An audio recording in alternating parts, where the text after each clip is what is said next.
Hi hello welcome to నిత్య nature. ఈరోజు మీకు వీడియో వచ్చేసి చిక్కుడుకాయ కర్రీ చూపించబోతున్నాను. ఇది అన్నంలోకి చపాతీలోకి బాగుంటుందండి. వీడియోలోకి వెళ్దాం. చిక్కుడుకాయ కర్రీకి ఒక కుక్కర్ తీసుకోవాలి. అందులో నేను మంచిగా కడిగి పెట్టుకున్నాను. చిక్కుడుకాయ ముక్కలు వేస్తున్నాను. ఒక చిన్న కప్పు శనగపప్పు అండి, ఒక గ్లాస్ వాటర్. ఇవి ఇప్పుడు 3 విజిల్లు వచ్చేంత వరకు ఉడకబెట్టుకోవాలి. నేను కుక్కర్ పెట్టుకున్నానండి పొయ్యి మీద. 3 విజిల్లు వచ్చేంత వరకు ఉడకబెట్టుకోవాలి. చిక్కుడుకాయ విజిల్ పోయిందండి. ఇలా ఉడికితే సరిపోతుంది. చిక్కుడుకాయ కర్రీకి ఒక ప్యాన్ పెట్టుకోవాలి. ప్యాన్ హీట్ అయిన తర్వాత ఒక 2-3 స్పూన్ ఆయిల్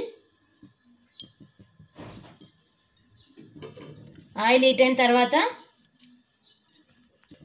1 స్పూన్ ఆవాలు, 1 స్పూన్ జీలకర్ర. ఇవి కొంచెం ఫ్రై కానివ్వాలి. ఇప్పుడు కొంచెం కరివేపాకు, ఒక కప్పు ఆనియన్ ముక్కలు ఇవి వేసుకొని కొంచెం ఫ్రై కానివ్వాలి. ఇలా మగ్గితే సరిపోతుందండి. కొంచెం పసుపు, 1 స్పూన్ అల్లం వెల్లుల్లి పేస్ట్ ఇవి వేసిన తర్వాత పచ్చివాసన పోయేంత వరకు మగ్గనియాలి. ఇప్పుడు టేస్ట్కి సరిపడా పచ్చిమిర్చి పేస్ట్ అండి. ఇప్పుడు నేను తీసుకున్న క్వాంటిటీకి 2 స్పూన్ సరిపోతుంది. ఇది పచ్చివాసన పోయేంత వరకు మగ్గనివ్వాలి. ఇలా మగ్గిందండి. ఇలా మగ్గితే సరిపోతుంది. ఇప్పుడు మనం ఉడకబెట్టుకున్న చిక్కుడుకాయ అందులోనే వేసేయాలి. చిక్కుడుకాయ వాటర్ చల్లేయొద్దు, ఇందులోనే వేసేసుకోవాలి. ఇక్కడ చూడండి, నేను వాటర్తో సహా వేసుకుంటున్నాను.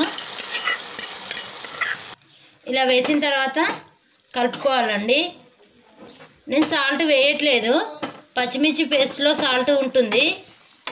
ఇలా కలుపుకున్న తర్వాత మూత పెట్టి ఒక 2-3 మినిట్స్ ఉడకనిద్దాం. ఒకసారి ఉడికిందో లేదో చూసుకుందాం.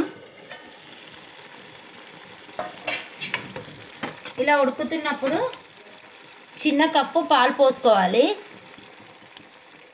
పాలు పోసుకోవడం వల్ల టేస్ట్ బాగుంటుందండి. ఒక 1 స్పూన్ కొబ్బరి పౌడర్,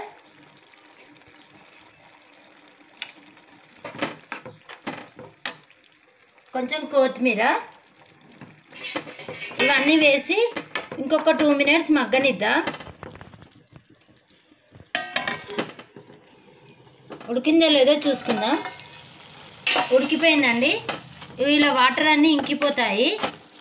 కర్రీ ప్రిపేర్ అయిపోయింది. ఇది ఇప్పుడు సర్వింగ్ బౌల్లోకి తీసుకుందాం.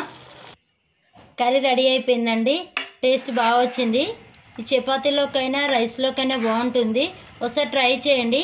ట్రై చేసి ఎలా వచ్చిందో నాకు కామెంట్ రూపంలో చెప్పండి. ఈ వీడియో కనుక మీకు నచ్చినట్టయితే లైక్ చేయండి, షేర్ చేయండి, సబ్స్క్రైబ్ చేయండి. అలాగే పక్కన బెల్ ఐకాన్ క్లిక్ చేయండి. Thank you for watching video.